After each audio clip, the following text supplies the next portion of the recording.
Welcome to the hills. Today we take a journey to West Australian Perth Hills, also known as the Darling Range or Darling Scarp. Stepping into Darlington, east of the Perth CBD, is a semi-rural community with a story to tell. If we were journeying here in 1884, we might take the train for the first time.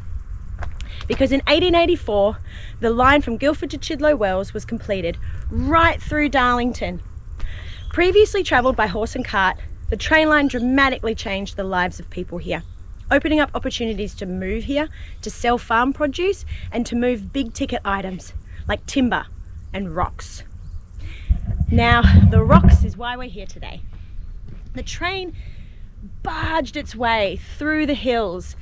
The work put through to carve this train line through the granite was immense. Not using big machinery, just people, and a lot of them. As I was walking here today, I bumped into a lady and had a quick chat with her, and she told me that she used to catch the train as a child, and she thinks it's a real shame that the government did not support keeping the train line here to connect everyone. But as I journey down, we're going to our next spot, the quarry. The Boyer Quarry. On the western edge of Darlington, the quarry opened in 1901 till 1940 and got its very own station. Boyer. Named after the Noongar word for rock or stone, this section of the line was notorious for a sharp bend called Cape Horn that derailed several trains in its time.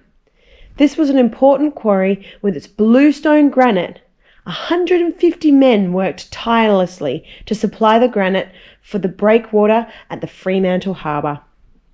Today you can still see the remains of the rock crusher. Many houses in this area have granite, adding to the architecture of Darlington. As I stand by this wonderful slab of granite, I find myself overcome by the immense size of this quarry. To think that they took out all this granite with manpower and horses. It really is an immense hole in the hill. I do wonder what the traditional owners of this land thought of this quarry. And I find myself wanting to ask the Wadjar people of this land for the right to film here, the right for everyone to rock climb here and still use it for tourism. While there's no record showing that the Wadjuk people worked in this quarry, it's very likely that they did. Darlington's architecture was shaped by this quarry, with its sheer cliffs and falls that forced the people to build unique architecture and homes using this granite, which takes us back down 30 minutes down the railway line, past my old house, the old station master's house, and we'll journey to the reason we're here today, St. Cuthbert's Church, full of granite. Welcome to St. Cuthbert's Church. This beautiful stone wall was a gift to the church in 1955. A gate was a part of that as well, but it has since been replaced with this latch gate, making you instantly feel like you are in the building already, adding a sense of sudden privacy to the space. The stonework is punctuated by the red brick coin, buttresses and pointed Gothic arch windows and doors. Notice the darker stone on the bottom and the lighter above, giving you the sense of height going up.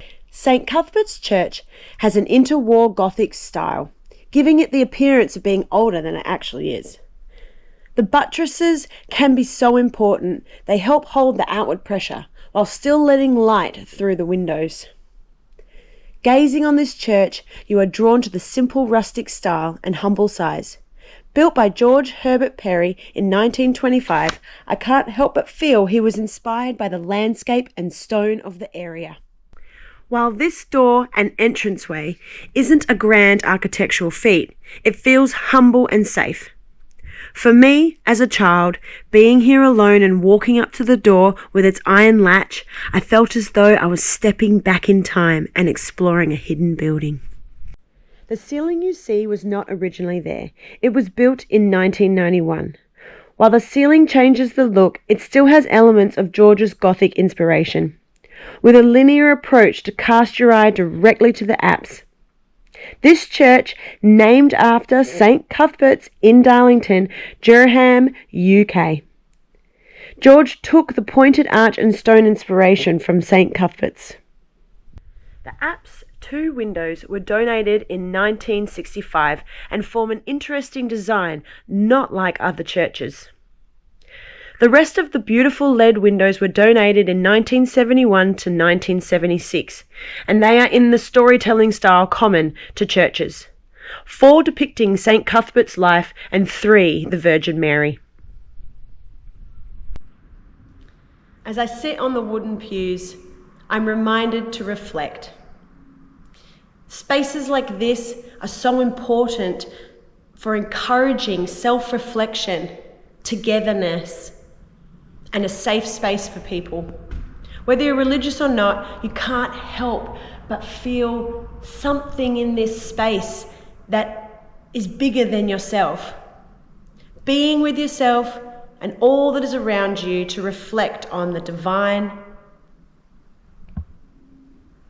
I would encourage everyone to do it.